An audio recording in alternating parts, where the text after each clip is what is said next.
할렐루야. 우리 옆에 분 오고 인사 한번 합시다. 목례하면서 자르셨습니다. 주님의 은혜가 함께 하시기를 축복합니다 하고 인사하도록 하겠습니다. 오늘 온라인으로 예배드리는 모든 분들에게도 주님의 평강이 함께 하시기를 축원합니다. 지난 시간에 이어서 우리 준비라고 하는 말씀 두 번째로 증거하도록 하겠습니다. 언제나 제가 말씀하지만 이 그리스도인이 우리에게 주신 성품에는 세 가지를 꼭 연결시켜야 된다고 그랬습니다. 나 자신과의 관계, 양심이 나를 어떻게 인정하고 있는가. 두 번째 가서는 내가 일터에서 일하는 가운데서 내가 얼마만큼 정직하고 또 오늘 말씀처럼 모든 일을 준비해 가지고 일을 하는가. 그리고 인간관계에 있어서 사람들이 나를 볼 때 저 사람은 매사에 모든 것을 완벽하게 준비하고 진행하는 분이야 이렇게 인정하고 있는가. 이 세 가지가 잘 관계성이 유지가 되어졌을 때 그분은 어느 곳에 가더라도 영향력 있는 사람이 되고 지도자가 될 수 있다라는 말씀을 계속 제가 여러분에게 증거하고 있습니다. 준비 굉장히 중요한 것이죠. 우리가 이 준비한다는 사람의 공통점을 얘기하자면 준비를 위해서는 시간을 들여야 되고 수고해야 되고 노력해야 되고 자기 희생이 따라가야 됩니다. 준비하는 사람이 준비를 희생 없이 시간 내지 않고 노력 없이 자기 헌신 없이 절대 준비가 안 되죠. 매사의 모든 것은 준비가 되어 있는 사람은 자신 있게 모든 일을 해나갈 수가 있어요. 이 준비가 없는 사람은 두렵죠. 제가 초등학교 다닐 때 학교를 가기 싫은 날이 있어요. 학교 가기 싫은 날. 진짜 가기 싫어요. 그때가 어느 때인지 아십니까? 숙제 안 했을 때입니다. 숙제를 안 하면 오늘 가면 분명히 선생님한테 벌 받고 매 맞을 텐데 준비가 안 돼 있기 때문에 두려운 겁니다. 그런데 예습을 하고 숙제를 하고 다 준비해냈을 때는 학교 가는 것이 기쁘고 즐겁습니다. 준비가 안 되면 안 되지만 준비가 된 사람은 자신 있게 돼 있어요. 오늘 성경에서도 마찬가지입니다. 이 준비된 한 여인이 무엇을 준비했느냐 하면 예수님의 죽음의 장례를 준비했다. 그것을 칭찬하고 있는 내용이 오늘 나와 있어요. 이 군인들도 준비가 되어 있으면 전쟁에 가서도 승리할 수 있어요. 그래서 이런 얘기가 있습니다. 양병 10년, 용병 1일이라는 말이 있어요. 그러니까 양병 10년, 용병 1일이라는 말이 있는데 그게 무슨 얘기냐면 훌륭한 군인을 키워내는데 10년이 걸리는데 이 군인을 언제 쓰려고냐? 하루 쓰려고 그런다. 하루. 어떤 전쟁이 있거나 어떤 싸움이 있을 때 그때를 위해서 하루를 사용하기 위해서 10년을 훈련시킨다. 그런 얘기예요. 이걸 이렇게 말하면 됩니다. 하루를 위해서 10년을 준비한다. 이런 말이에요. 그러니까 사람이 준비가 없이는 매사의 모든 것에 자신이 없는 거죠. 준비된 사람은 자신감 있죠. 오늘 성경 말씀 마가복음 14장 1절로 2절에 보면 이틀이 지나면 이란 말이 나와요. 바로 예수님이 십자가에 못 박혀 돌아가시기 위해서 지금 예루살렘 성에 입성하고 있잖아요.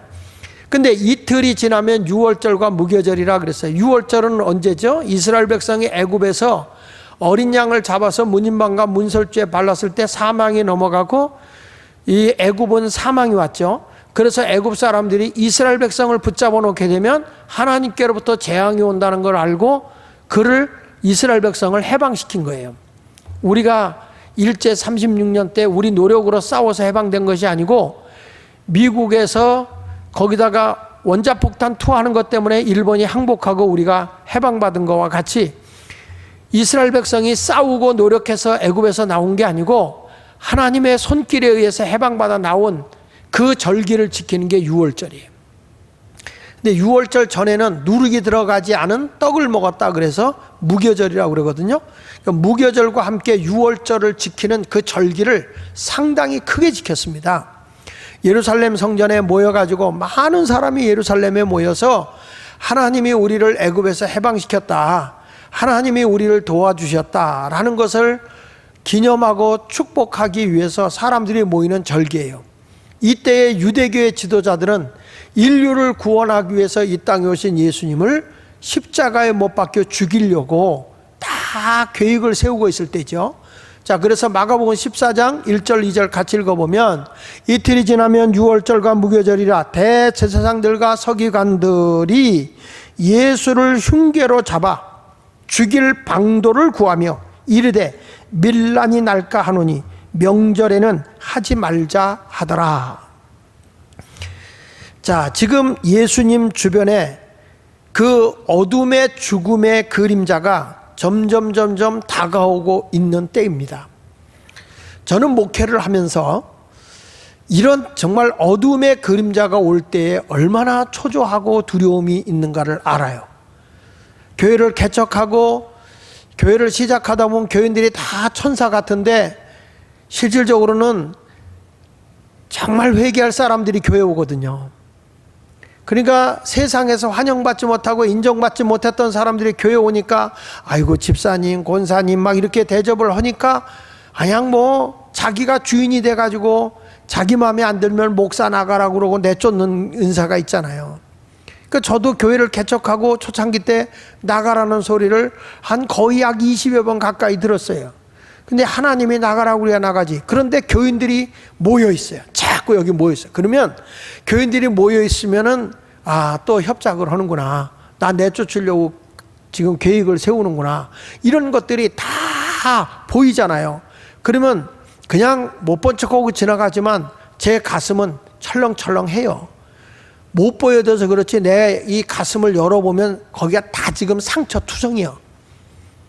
이게요, 목사들만 그런 게 아니라 제가 집회를 다녀보면 사모님들이 병 앓는 사람이 너무너무 많아요. 왜 그렇게 많으냐면 너무 상처가 많은 거예요. 목사님한테 있는 얘기를 하면은 목사님은 설교 시간에 쏴 박으니까 교인들이 상처받으니까 말 못하고, 교인들한테 얘기하면 사모님이 소문낸다고 말려고. 그게 참 어려운 겁니다. 교회만큼 하나님이 말씀으로 자식을 낳아서 말 많은 데가 교회예요. 진짜 말이 많아요. 목사가 조금 밝은 옷 입으면 바람 났나? 그러고요. 목사가 좀 어두운 옷 입으면 사례비는 어디다 쓰고 저렇게 칙칙하게 살아? 이러고요. 목사가 살찌면 우리가 주는 거 가지고 돼지같이 처먹기만 한다고 그러고요. 마르면은 우리 준 건 어디다 쓰고 저렇게 먹지 못하냐고. 하여튼 이래도 말 많고 저렇게 말 많고, 참 난 입 하나 주신 하나님께 감사할 뿐이야. 눈도 두 개고 콧구멍도 두 개고 귀도 두 개인데 요 입만 하나 주신 게 감사해. 그래도 입 하나 가지고 헐짓 다 하잖아요. 귀 있는 대로 땡기면 웃는 거고, 앞으로 뒤밀면 곤란 거고, 숯불 피울 때 후하면 불 살아나고, 촛불 끌 때 후하면 꺼지고, 여기다가 손실이 올 때 하면 더운 바람 나오고, 뜨거운 물 마실 때 후하면 찬바람 나오고, 여기서 금방 히팅 됐다, 에어컨 됐다, 여기서 살렸다, 죽였다, 웃었다, 골랐다, 입 하나 갖고도 별짓 다 하는데 이거 여기다 하나 더 붙여놔봐. 끔찍할 거예요. 끔찍할 거. 난 입 하나 주신 거 하나님만 해도 감사해요. 그런데 문제는 지금 예수님을 십자가에 못 박혀 죽이려고 이 사람들이 지금 협작하고 있잖아요. 계략을 짜고 있잖아요. 예수님은 그걸 다 알고 계세요. 그래서 예수님이 겟세마네 동산에서 눈물 흘려가면서 할 수만 있으면 이 잔을 내게 옮겨달라고 가슴 찢어가며 기도하신 거라고요.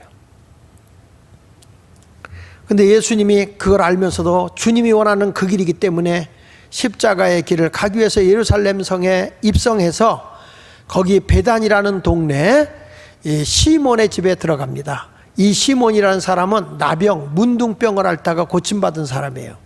이분이 예수님이 그 집에 들어갔을 때 그 집에서 음식을 나누게 됩니다.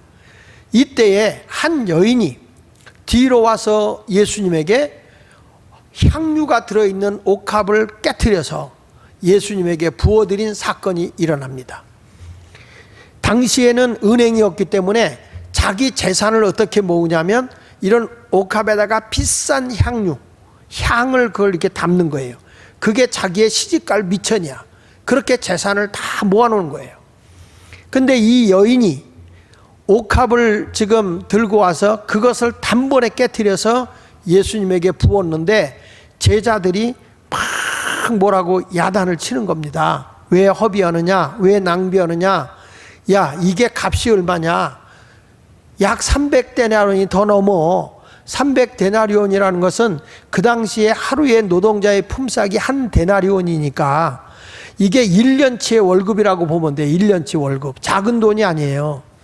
이 여인이 일생을 자기 몸이 망가지면서 번 돈이잖아요. 그 당시에 여자들이 할 수 있는 직업은 창녀나 기생이에요.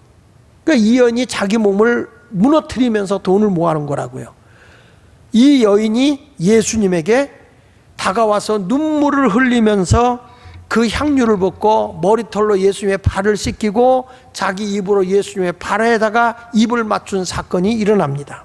누가복음 7장 38절에 보면 예수의 뒤로 그 발 곁에 서서 울며 눈물로 그 발을 적시고 자기 머리털로 닦고 그 발에 입 맞추고 향유를 부었다라고 말하죠.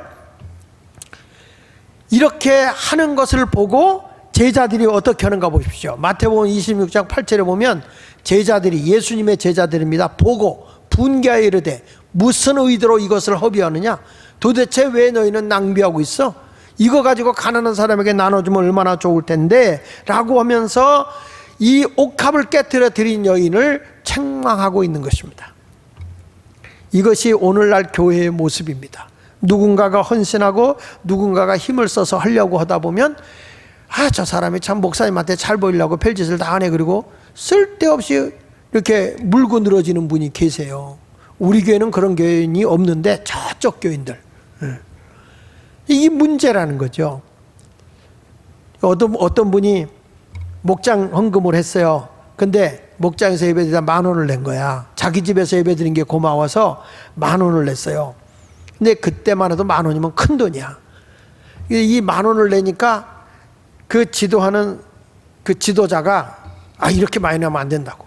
많이 내면 안 된다. 1,000원만 내라고. 1,000원만. 그래가지고 이제 이 사람이 교회 온 지 얼마 안 된 사람인데 1,000원만 내라고 10,000원을 돌려줘서 거슬러 준 거지, 9,000원을. 예. 근데 이분이 처음 온 거니까 교회 온 지 얼마 안 돼서, 그러니까 교회 헌금은 1,000원만 하면 되는구나. 이거 일생 동안 그런 거예요. 근데 임원 교육할 때, 평신도서 때 임원 교육할 때 헌금은 이렇게 하는 거다 저렇게 하는 거다 하니까 그거에 대해서 와서 상담을 하는 거예요. 목사님, 사실은 아무개 누가 내가 차마 말을 못하겠어, 누구라고는.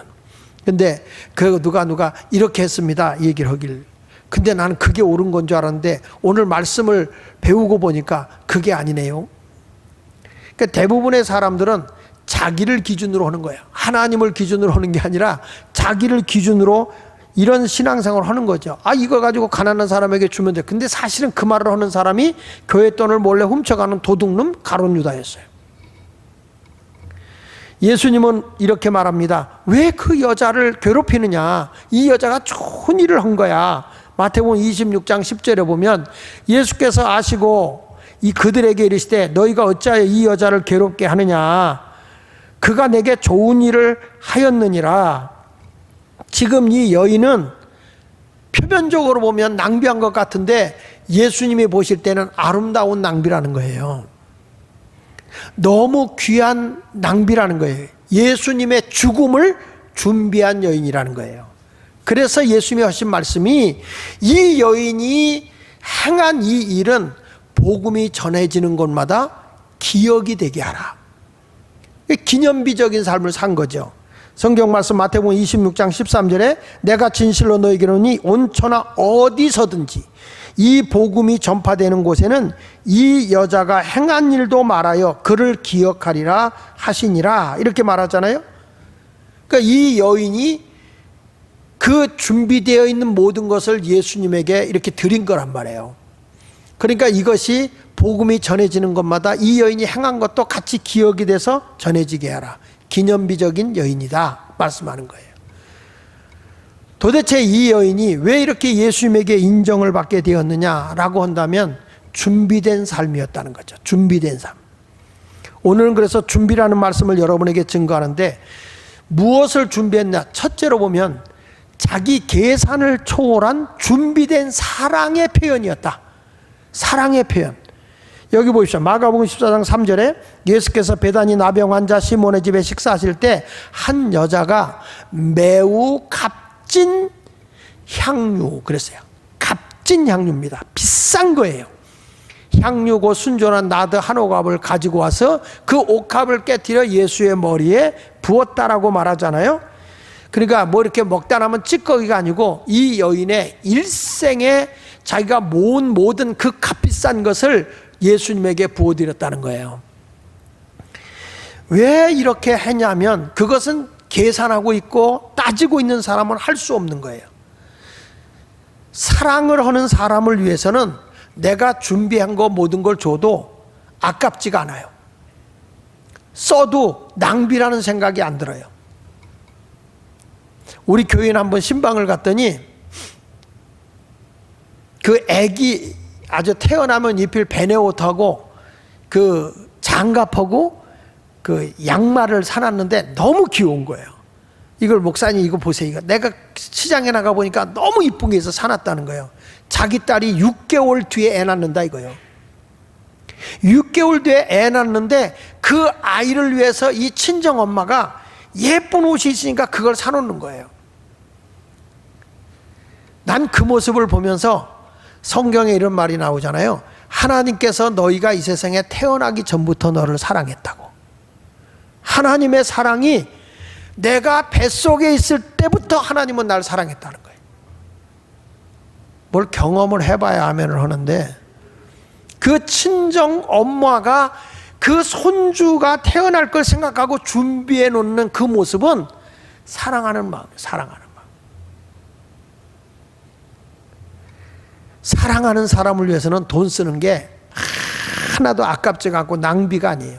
그러니까 이 여인이 자기의 전부를 깨트려서 예수님에게 단번에 드렸다는 것은 계산을 초월한 사랑의 표현인 거예요. 사랑의 표현. 내가 주님을 사랑합니다 라고 얘기할 때는 자기 희생, 자기 헌신, 그리고 자기가 노력해서 준비했던 걸 드릴 수 있는 거죠. 제가 이 말씀을 준비하면서 떠오르는 간증이 하나 있었어요. 송파에 가면 우리 감리교회인데 분이엘교회라고 있습니다. 그 분이엘교회 담임 목사님이 유병용 목사님이세요. 전에 우리 교회 와서 집회도 하신 분이죠. 근데 이 목사님이 심호하는 그 교회에 계시던 목사님이 유자영 목사님이라고 계세요. 유자영 목사님. 근데 그 유자영 목사님이 그 교회를 개척해가지고 교회를 건축하는데 교인도 많지 않고 어려운 중에 교회를 이제 건축을 하고 있었어요. 근데 굉장히 목사님이 재정적으로 쪼달리고 힘들고 그럴 때인데 거기에 이제 가난하게 살고 있는 참 교회도 개척하면요 희한하게 인생 개척자들이 교회 오거든. 전부 다 이렇게 어렵고 안정되지 않은 분들이 주로 와요. 근데 그런 분들이 오셔서 교회를 하는데 한 그 딸 하나하고 이 여인 하나하고 둘이 이렇게 딸하고 이제하고 두 식구가 사는 거예요. 남편은 세상을 떴고 이제 아들도 없고 딸 하나만 이렇게 데리고 사는데 조그만 집 하나 가지고 사는 거예요. 수입도 마땅한 거 없고 딸이 이제 직장 생활하고 있는 그런 상황이었는데 하루는 너무 교회가 어렵고 힘들어서 목사님이 기도를 하고 있는데 그 집사님이 목사님을 찾아오더니 목사님 제가 교회 건축을 위해서 기도하는데 하나님의 뜨거운 마음이 내 마음에 왔습니다. 그래서 내가 가지고 있는 전부 중에 하나인 제가 살고 있는 집을 이 건축을 위해서 드리겠습니다 하는 거예요. 목사님 보니까 기가 막혀. 참 희한합니다. 교회를 개척하면 있는 사람이 하면 금방 해결되는데 진짜네. 나 우리 교회에서도 교회 질 때 저 사람이 조금만큼만 하면 해결될 것 같은데 사명을 띠고 안 해. 근데 오히려 어려운 분들이 피땀 흘려서 그걸 하더라고요. 그분이 와서 그걸 하니까 목사님이 못 받겠는 거야. 집사님 딸하고 둘이 살아야지 평생을 살아야 할지 이걸 교회에다 바치면 어떡해. 안 되지. 그랬더니 아니에요 목사님. 마음이 내가 편치가 않아요. 기도하는데 자꾸 이걸 하나님께 드려야 되겠다 이런 생각이 들어서 드립니다. 받으세요. 목사님 못 받겠어요. 그래서 딸을 불렀어. 직장에서 딸을 불렀어. 야 엄마가 이게 집 이거 너희가 잠자리 이걸 살겠다고 하나님께 드리겠다고 하는데 너희가 잠자리도 없고 아무것도 없는데 이걸 어떻게 하겠냐. 그러니까 그 딸이 더 훌륭해. 이 딸이 뭐라고 얘기하는 거냐. 목사님, 우리 어머님이 주님께 헌신하고자 하는 마음을 막지 않았으면 좋겠습니다. 그 진실된 어머니의 헌신을 막지 마세요. 제가 월세를 얻어서 직장생활 하면서 어머니 모시겠습니다. 그러니까 받아주세요. 목사님 허락이 안 돼. 그래서 집사님 정말 이건 아닌 것 같습니다 라고 얘기를 하니까 이 집사님이 눈물을 흘리면서 이런 말을 하더라는 거예요.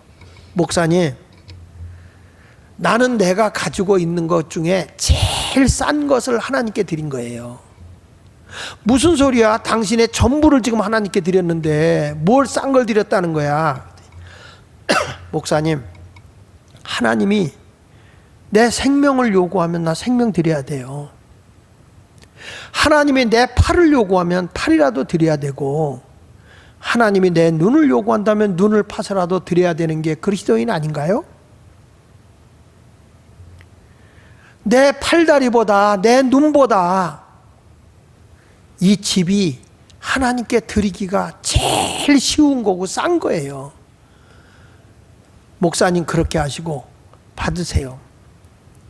그래가지고 목사님이 눈물 흘리면서 기도하면서 그걸 받아서 교회 이제 건축원금으로 받은 거예요. 그리고 주일날 목사님이 눈물 흘려가며 이 감동에, 이 집사님의 그 순박한 진실한 마음에 감동을 받아서 설교를 합니다. 그때 감동받은 교인들이 다 헌금을 해가지고 그 분이엘 교회를 세운 거예요. 나중에 보면 그 딸이 좋은 신랑감 만나고 요즘에 물어보니까 잘 산대. 그런지 알았으면 내가 드릴 걸. 이런 사람도 나올 거예요. 여러분, 하나님은 30배, 60배, 100배입니다. 우리가 주를 위해서 살아간다는 것. 이 여인이 지금 예수님에게 옥합을 깨터 드리는데, 진심으로 드리는데 눈물을 흘려가며 예수님의 은혜를 감동하며 드리는 거예요. 성경 말씀 누가복음 7장 44절로 47절에 보니까 그 여자를 돌아보시며 시몬에게 이르시되 이 여자를 보느냐? 즉 시몬의 집에 들어가서 시몬에게 하는 말, 이 여자가 보이느냐? 내가 내 집에 들어올 때에, 내가 이 시몬의 집에 들어올 때 너는 내게 발 씻을 물도 주지 않았어. 너 문둥병 걸린 거 고쳐줬었잖아. 그런데 너 나에게 발 씻을 물도 안 줬어. 이스라엘 백성들은 중동 지역은 어느 집에 들어가게 되면 이게 사막지대를 걸으니까 발에 먼지가 많아요. 손발에. 그래서 들어갈 때 바깥에다 물항아리를 떠놓고 오는 손님에게 발을 씻을 수 있도록 해주는 거예요. 손발을 꼭 씻고 그 집에 들어가게 돼 있거든요. 근데 이 시몬은 발 씻을 물도 주지 않았다. 그런데 이 여자는 눈물로 내 발을 적시고 그 머리털로 내 발을 닦았다.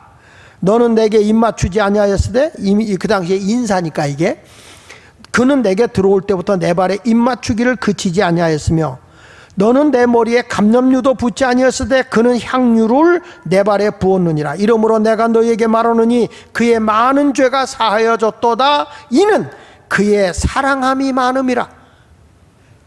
얼마나 예수님을 사랑하는지, 자기가 죄사함 받은 걸 감사해서 주님을 사랑한다. 사함을 받은 일이 적은 자는 적게 사랑한다. 이 여인이 어떤 여인이냐면, 성경을 읽다 보면 이런 얘기가 나오죠. 가늠하다 붙들려온 여자가 있어요. 그 바리새인과 유대인들이 와서 예수님에게 이렇게 질문하는 거죠.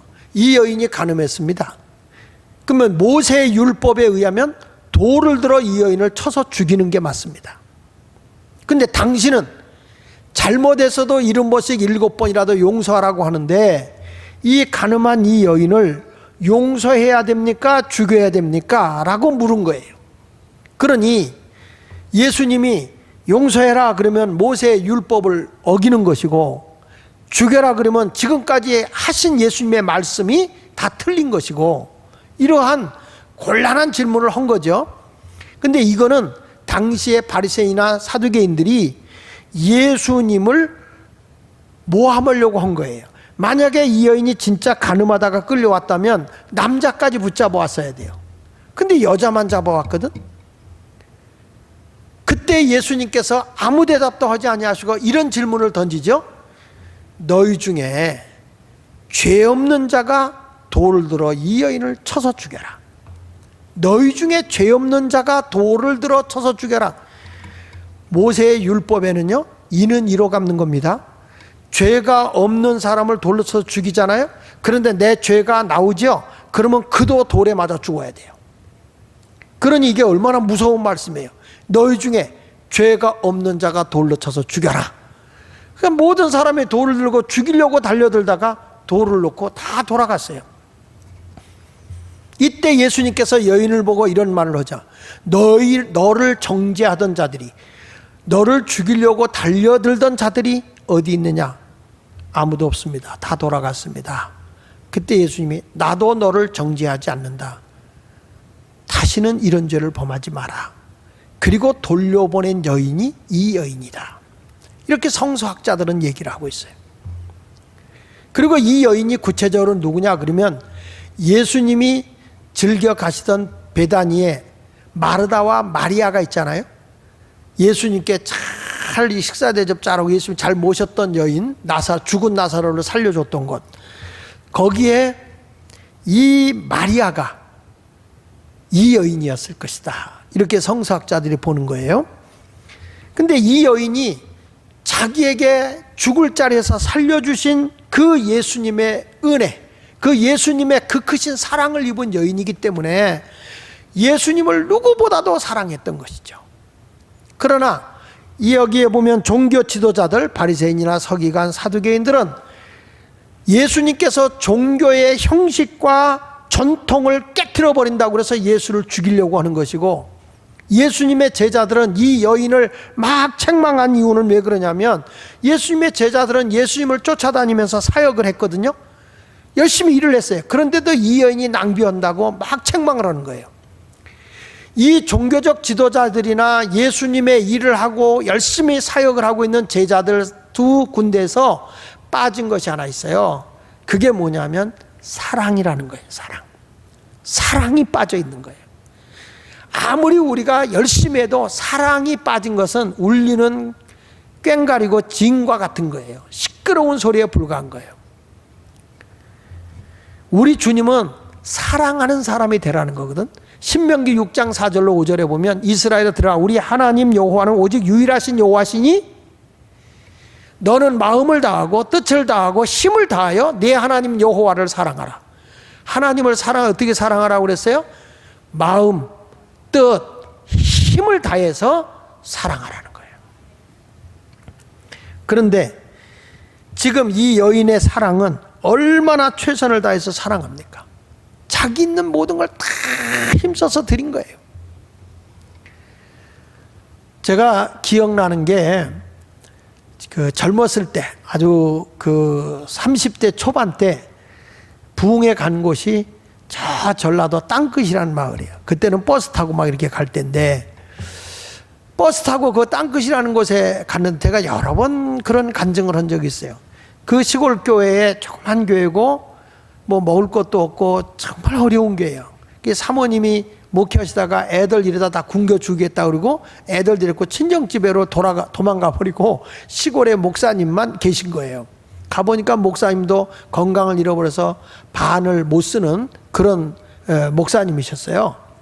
근데 이 교회에 교인들 한 11명 모이는 교회인데 그 목사님이 간증해 준 여인이 하나 있어요. 주일학교 여선생님인데 이 교회는 유일하게 그분 한 분 주일학교 여선생님이세요. 근데 이제 어머니가 같이 교회를 하셨는데 어머니가 세상을 뜨고 난 뒤에 아버지가 세장가를 갔는데 예수를 안 믿어요, 어머니가. 아버지도 교회를 안 다니고.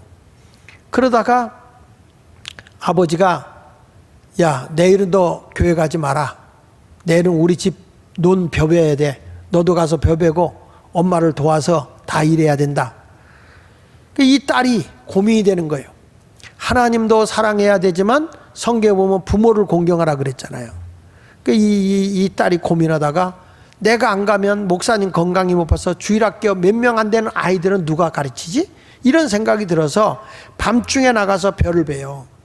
이 아가씨가 벼를 베다가 실수로 막 무서운 마음으로 벼를 베다가 손을 쳐서, 나서 손을 쳐서 새끼손가락을 이게 크게 다쳐서 반이 이만큼이 잘라진죠. 그 아픈 피를 흘리는 그걸 가지고 자기 옷을 찢어서 짠매 가지고서 계속 비니까 숙이니까 피가 얼마나 나오겠어요. 그 아픔과 통증은 상상할 수 없죠.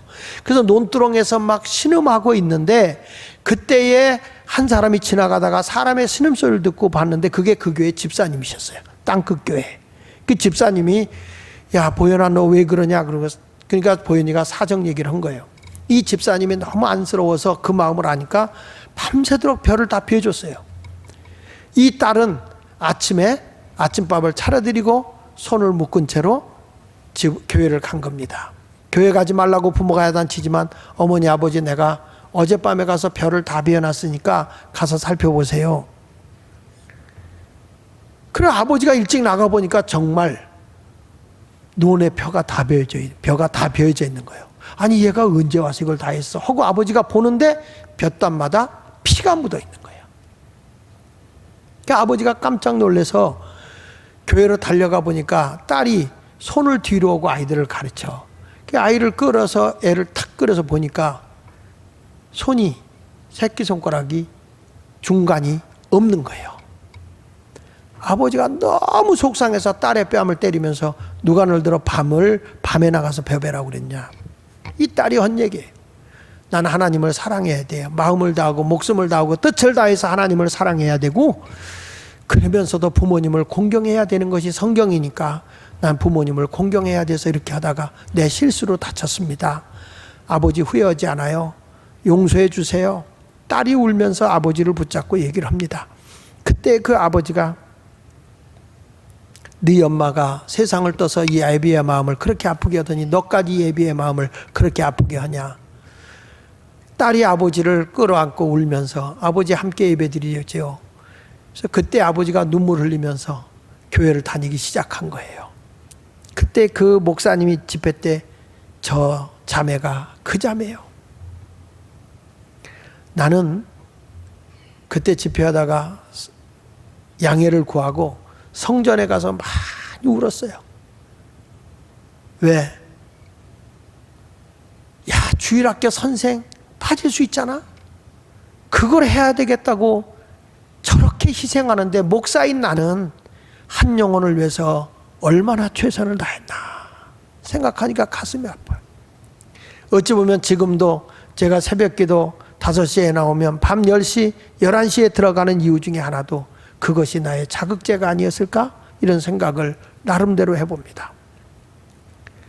여러분 진실된 사랑이라는 것은 자기 몸을 부셔더라도 사랑을 고백할 수 있는 거예요. 사랑하는 사람을 위해서 시간 들이고 사랑하는 사람을 위해서 내가 물질을 써도 그것은 낭비가 아닌 거예요. 내가 우리 주님을 사랑하기 때문에 내 모든 옥합을 깨뜨려서 주님 앞에 드린 이것은 절대 낭비가 아닌 거예요. 진실된 사랑, 진실된 계산을 초월하는 사랑이 이 여인 옥합을 깨뜨려 드린 것이죠. 나는 우리 성도들이 주님을 사랑한다면 저는 일생에 한 번은 이런 옥합을 깨뜨릴 수 있어야 되지 않을까? 그런 생각을 합니다. 두 번째 가서 이 여인은 힘을 다해 예수님의 장례를 준비했다고 그랬습니다. 8절을 보십시오.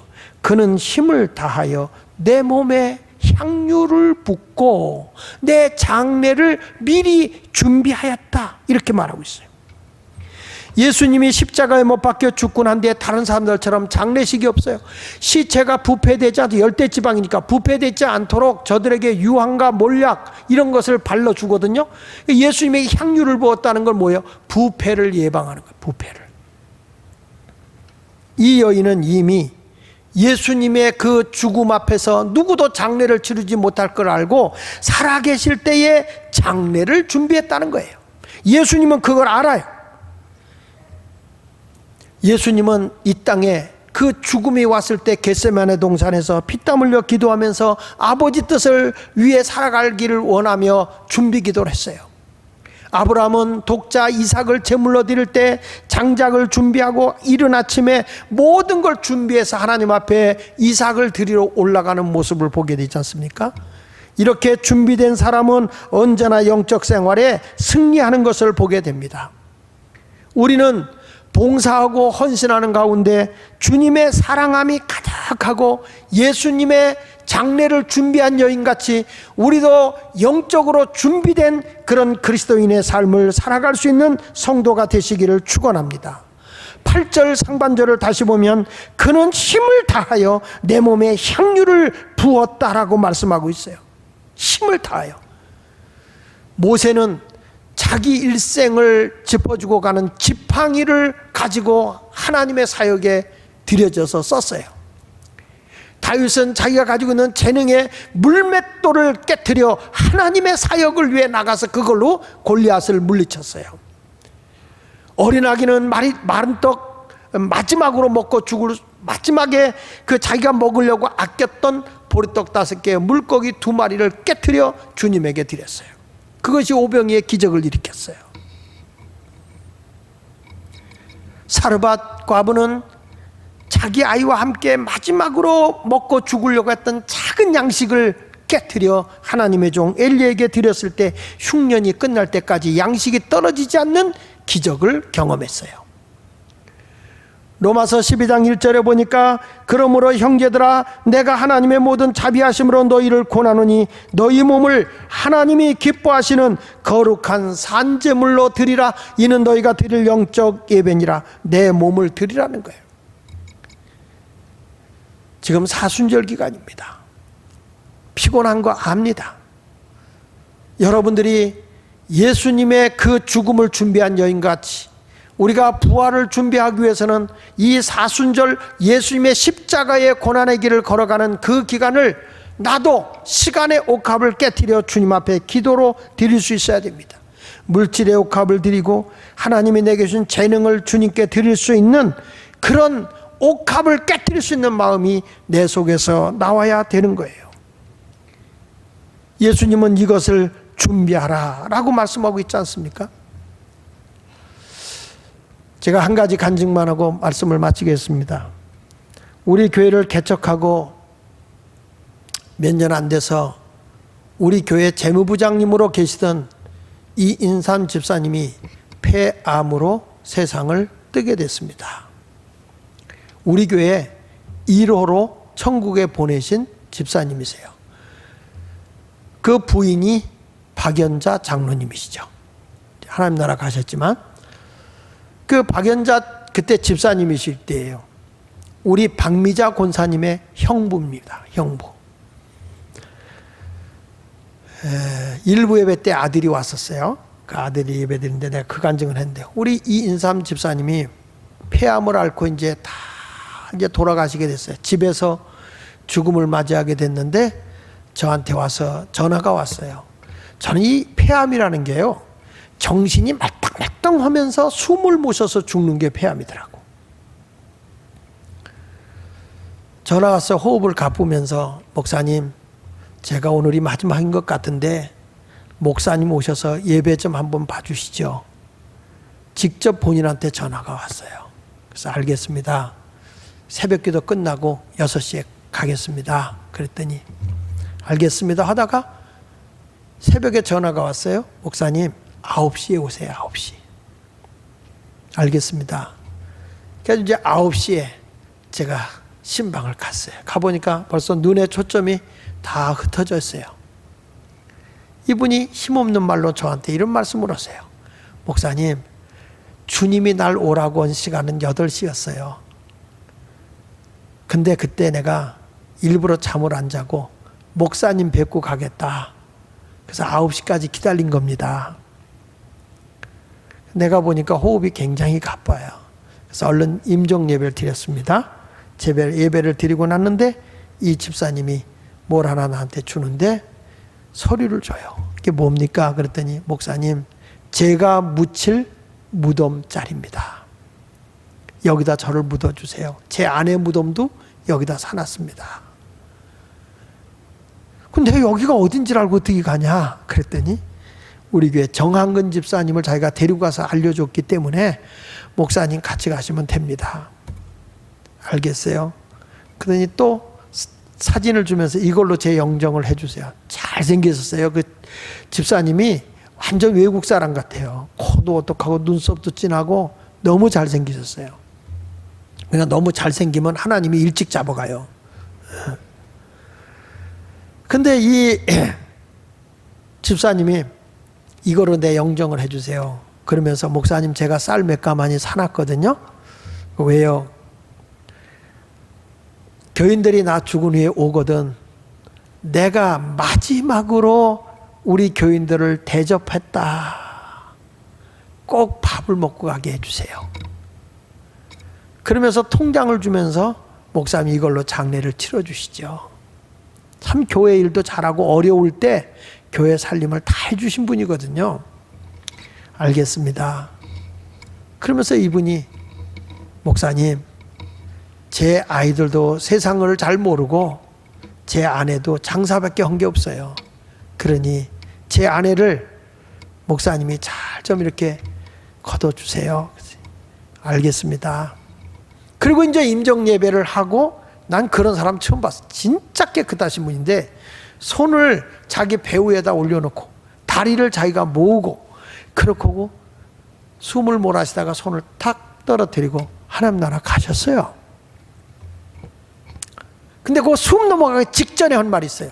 월요일 날 내가 상판이 기도원 집회를 가게 돼 있는 날인데 아참 목사님 오늘 집회 가잖아요. 별 걱정을 다 해요. 그래서 걱정하지 마세요. 내가 집사님 다 무덤에까지 다 모시고 그러고 갈 테니까 걱정하지 말라고. 그 장례를 다 치렀죠. 집회 오면서 장례 치르고 하다 보니까 굉장히 피곤해요. 그 집회 마치고 와서 너무 피곤해서 집에서 잠이 들었어요. 깜빡 잠이 들었어요. 낮이에요, 낮에. 깜빡 잠이 들었어요. 제 아내는 그 당시에 목장 예배 드리러 갔고 나 혼자 잠을 자고 있었는데 꿈에 잠들자마자 꿈에 그 이인산 집사님이 저를 찾아온 거예요. 꿈입니다, 꿈. 그 목사인 내가 집사님 천국은요? 이거 제가 책에도 써놨어요. 제가 책에도 집사님 천국에는요? 천국엔 쉽게 갔어요? 그래. 근데 왜 왔어요? 내가 그랬어. 왜 왔어요? 그랬더니 목사님 내가 천국에 갔더니 내 신앙의 행적이 한 달치가 빠져 있더래. 천국에 가니까 나의 신앙의 행적이 한 달치가 빠져 있어서 그거 확인하러 왔대. 그거 확인하겠다고 하는데 천국에서 외출증 받아갖고 왔대. 그러면서 손을 펴서 보는데 난 그게 잊혀지질 않아요. 손바닥에 조그만 사각으로 되어 있는 파란 보석이에요. 파란 불빛이 손에서 쫙 나오는데 너무 멋있어. 천국 외출증은 그렇게 멋있나 봐요. 그러면서 제가 이런 얘기를 해요. 그러면 우리는 뭐 교회 모든 장부가 다 있잖아. 행적의 장부가 다 있으니까 가봅시다. 그리고 나하고 이제 둘이 이 집사님하고 웃으면서 가고 있는 거야. 가고 있는데 갑자기 누가 문을 두드리는 거예요. 바깥에서. 가지고 깼어. 그 바람에 이인산 집사님을 놓친 거예요, 내가. 그 누구예요? 하고 봤더니 장례 치르고 피곤하다고 한약을 져갖고 왔는데 바로 그 이인산 집사님의 처제 박경숙 집사가 보약을 사갖고 온 거였어요. 조금 늦게 오지. 형부 놓쳤잖아. 근데 그게 지워지질 않아, 내 마음에. 그래서 제가 박연자, 그땐 집사예요. 집사님한테 전화를 했어. 집사님, 도대체 이인산 집사님이 외출을 왔다 그러고 나한테 왔거든. 그랬더니 왜 나한테 안 오고 목사님한테 가요? 그걸 내가 아냐. 근데 나한테 왔는데 천국에 가보니 집사님의 한 달 신앙의 행적이 없대. 이게 뭐지? 이게 도대체 무슨 뜻이지? 집사님은 알아? 나 이렇게 물었어요. 그때 그 집사님이 하는 얘기가 바로 자기는 떠오른대. 뭐냐? 몇 년도에 하나님 앞에 11조 감사헌금을 들고 교회를 늦어서 빨리 가다가 이걸 흘린 거예요. 그래서 내가 성별해놨으니까 하나님이 다 받았겠지 이렇게 생각하고 그냥 안 드렸대요. 그러면서 그분이 하는 얘기가, 만약에 신앙의 행적이 한 달치가 빠졌다면 내가 주님 앞에 드린 11조를 안 드린 것, 그 한 달치가 빠졌을 것입니다. 워낙 아주 올곧게 사는 분들이셨기 때문에 이분들이 그러냐고. 그러면서 남편이 남겨놓고 간 보석으로 11조를 해서 이렇게 드린 그런 기억이 지금도 나요. 내가 왜 이 말을 하냐면, 죽음의 준비라고 하는 거는요, 그냥 잘 죽는 것도 중요하지만 영적으로 주님 앞에 깨어 있어야 되는 거예요. 미국의 아이젠하워 대통령이 미 육군병원에서 임종하게 될 때 빌리 그레엄 목사님이 가서 한 얘기예요. 빌리 그레엄 목사님이 가서 기도해주고 나오려고 하는데 아이젠하워 대통령이 그러더라는 거예요. 목사님, 두려운 게 있습니다. 뭐가 두렵습니까? 내가 죽어서 어떻게 하나님을 뵙죠? 어떻게 내가 천국에 갈 수 있는 거죠? 이렇게 아이젠하워 대통령이 묻더라는 거예요. 그때 빌리 그레엄 목사님이 성경을 펴놓고, 우리의 죄가 용서받는 것은 내 행위로 되는 것이 아니라 예수 그리스도가 나의 허물과 죄를 위해서 십자가에 죽은 사실만 믿고, 그분이 부활하셨고 승천하셔서 재림하여 다시 심판하러 오실 예수를 우리가 믿기만 하면 우리는 그분의 은혜로 죄 없음을 받고 하나님의 은혜로 하나님의 아들이 되는 겁니다. 하나님의 딸이 되는 겁니다. 그렇기 때문에 우리의 행위로 천국 가는 게 아니라 예수 그리스도를 믿음으로써 은혜로 가는 겁니다. 그러면서 그걸 자세히 설명을 해주니까 아이젠하워 전 대통령이 웃으면서, 나도 천국은 가겠네요. 목사님 고맙습니다. 여러분, 영적으로 죽음을 준비할 수 있는 사람이 돼야 되는 거예요. 오늘 이 여인이 예수님을 위해서 옷값을 깨트려 예수님의 장례를 준비한 것처럼, 그리고 자기 계산을 초월해서 주님의 사랑을 표현하기 위해서 자기의 수고와 노력으로 준비한 것을 한 번에 깨트려 드린 것처럼, 우리 성도님들도 진심으로 주님을 사랑하는 마음이 있기를 바라고, 내 일생에 한 번은 가장 소중한 옷값을 깨트릴 수 있는, 그리고 영원히 영적인 기념비적인 삶을 살 수 있는 그런 성도들이 되시기를 예수 이름으로 축원합니다. 기도하겠습니다.